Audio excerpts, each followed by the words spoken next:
Little Hands Bake Attitude Book 1 Chapter 17 Waterworks.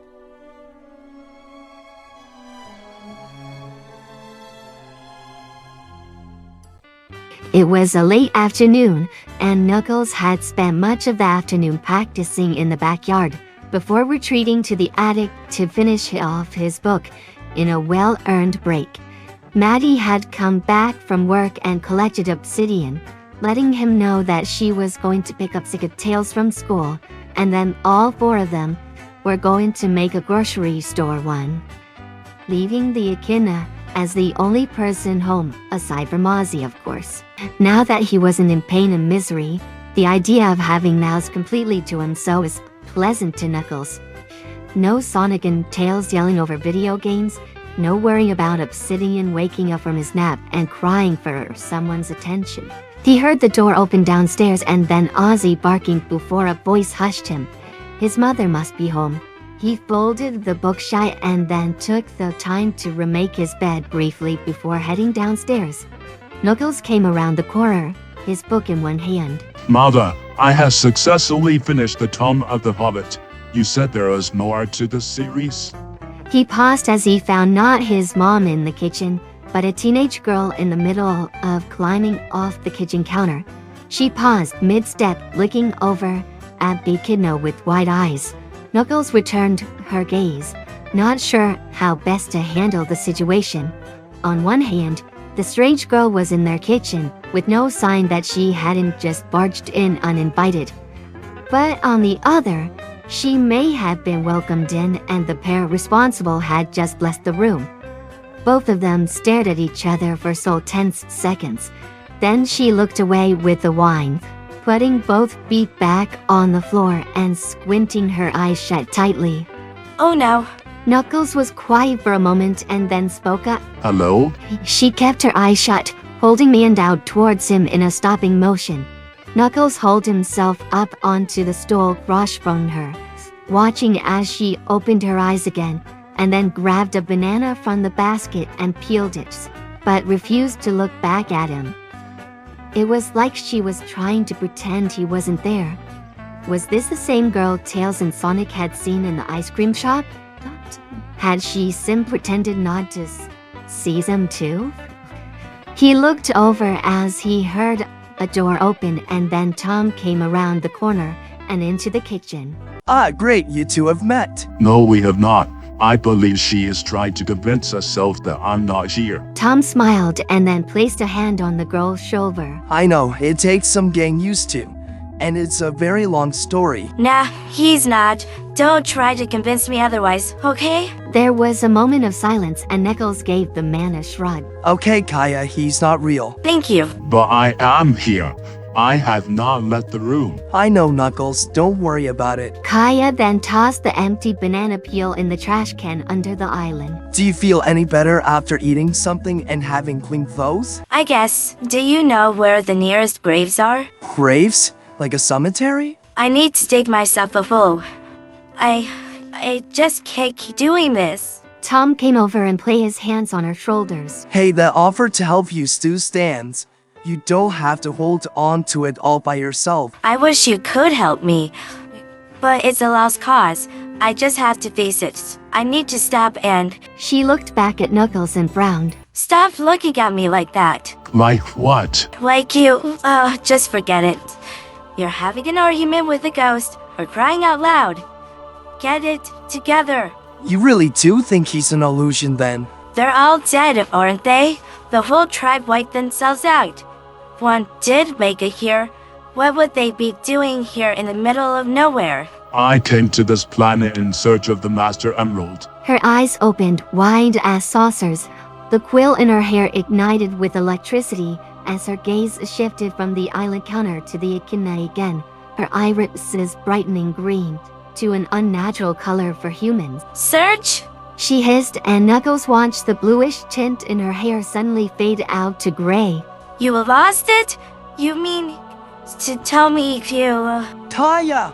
Tom caught the girl as her eyes then rolled back and she collapsed, but then watched as her skin turned to not only gray like her hair, but partly translucent. like she was turning into a solid form of gel. Oh my gosh. When Maddie pushed open the door to the house and then turned towards the kitchen to put groceries away, the last thing she had expected was to find her husband lying over an unconscious girl on the floor, who was becoming less human by the moment. What the heck is going on? I don't know. Come on, Kaya. Come on, wake up. What's happening to her? I don't know. We were just talking and then the next second... That's the girl me and Sonic saw at the shop the other day. I'm sure of it. Sonic looked over the girl, and then he saw one of his quills was in her hair and pulsing with energy. Every time it sparked, he saw the lightest tint of color return to her, and he got an idea. Everyone back up! He announced and then got down on the floor and his quill sparked. He rubbed his hands together, sparks forming between them, and then he shoved his hands down onto her chest, and the electricity pulsed through the girl's form, but she didn't respond. Come on, come on! He tried again, pulling up a bigger jolt and then putting his hands on her chest again. The girl's eyes shot open this time as she gasped, sitting up as she turned back to normal, mostly. Her eyes had changed to being entirely bright green, aside from her pupils, which were a glowing white. She held a hand to her chest as she panted, staring blankly for a moment before looking around. What happened? You collapsed and started turning into water or something. Are you okay? She stared some more, but then she looked at her trembling hands. Her lips started to quiver before she covered her face with her hands and began to sob. Maddie bent down and pulled her into her arms, and the girl grabbed tightly to her jacket as she shook and gasped between sobs. Shh. Hey, it's going to be okay. They've lost it. It's gone. No. It's gone. No. What's gone? The Master Emerald.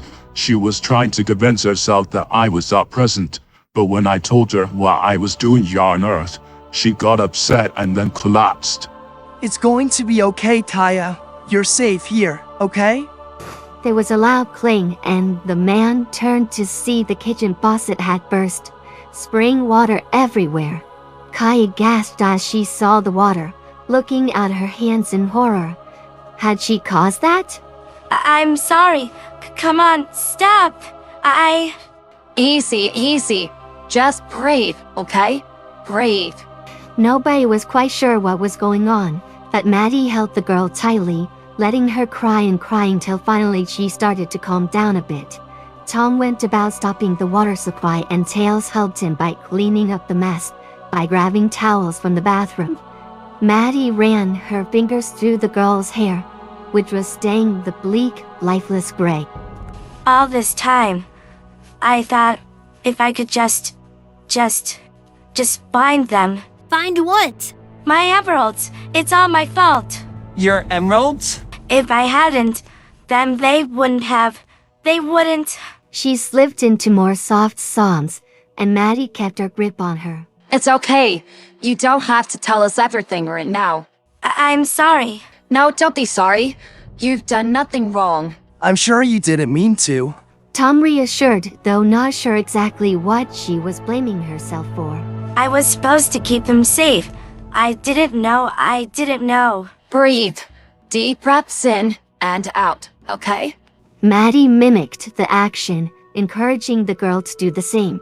Her breaths were shaky at first, but slowly, they were easing and becoming longer and easier. That's it. It's going to be okay. Kaya pulled out the quill from her hair, overlooking it as it still crackled with energy. It didn't bother her. In fact, she seemed to be absorbing the energy into herself. I didn't know making those emeralds would be such a mistake. You made the Chaos Emeralds? Kaya's hands plopped down into her lap, trying not to fall into a weeping mess again. I had too much power. I needed to put some away, just for a bit. You are the mighty beast my ancestors spoke of? What are you talking about? Knuckles looked incredibly horrified at the news, and he didn't speak any further. Maddie loosened her grip on the girl. Hey, Why don't we move to somewhere more comfortable? Would that be okay? Kaya nodded and then allowed Maddie to help her up onto her feet and move into the living room, where they settled on the couch. Maddie recognized her behavior well. Now that she saw her, this girl was extremely depressed, and she had a feeling it had to do with these emeralds going missing. How long have you been looking for them, Taya? I don't know, but I haven't been myself in a long time. It all makes sense now, but I'm still furious and I don't know how to cope with it. I'm so tired. Then why don't you get some rest? I won't leave you alone. Okay. Maddie helped Kaya up to her feet and guided her up the stairs. That's it. You just rest in here for a little bit, okay? I'll bet you haven't slept in a real bed in a while. Maddie helped her into bed on Maddie's side, and she found herself stroking the girl's hair out of her face. Kaya almost became invisible as she settled and went back to almost transparency, but she managed a little bit of a smile at the woman. Thank you. Maddie nodded, but after closing the door to the bedroom, she heard a thump and shouts from downstairs. She hurried down the stairs and found Sonic on the floor, his arms and legs tightly wrapped around Knuckles, who was struggling, and both of them were flickering with blue and red sparks. What is going on? Knuckles tried to bolt. Unhand me, Hedgehog, or I will. Not until you calm down. I know what she said upset you, and I won't let you run off like this. Maddie came over to her two eldest, both bent down and took Knuckles' chin in her hand. Sweetheart, what's the matter? My tribe carried the tale of how they came to possess the Chaos Emeralds and forged them into the Master Emeralds. It was said they faced down a great beast that guarded them, and they defeated it and left with the emeralds. A great battle, a noble cause. I never questioned my tribe's integrity, but now... Hey, I'm sure Kaya doesn't blame you for it. Yeah, if she did, she would have attacked you. You hurt her too. She blames herself, not you. That does not excuse me. Yes, it does. Sonic released the echidna, but only so he could turn him around and grab his arms tightly. You didn't attack me in Longclaw that night. You didn't take the Chaos Emeralds from Kaya. You didn't do any of that. So don't blame yourself for what your ancestors and other echidnas did. Mom and Dad don't blame themselves for what Robotnik did just because they're the same species, right? Right. Maddie grabbed both of her oldest sons and held them tightly. You may have attacked Sonic a few months ago, but that was because you had limited information. You didn't get the whole story, and because of that, what happened with Kaya isn't your fault. Knuckles' eyes were wet, but he quickly wiped them away with a glove. Forgive me. Maddie moved on to just holding the echidna. Already have, sweetie. Even if you feel guilty, I want you to keep telling yourself that it's not your fault, okay? But I remind her of her traumatic experience. Same here sometimes. But I still like you, and I don't want you running away to be all brooding and angry in the woods. Hiding never helps anybody, trust me. Power bump! We all made a vow to protect the universe, and we're not gonna back down on it. The hedgehog and echidna grinned and pressed their fists together. Power bump.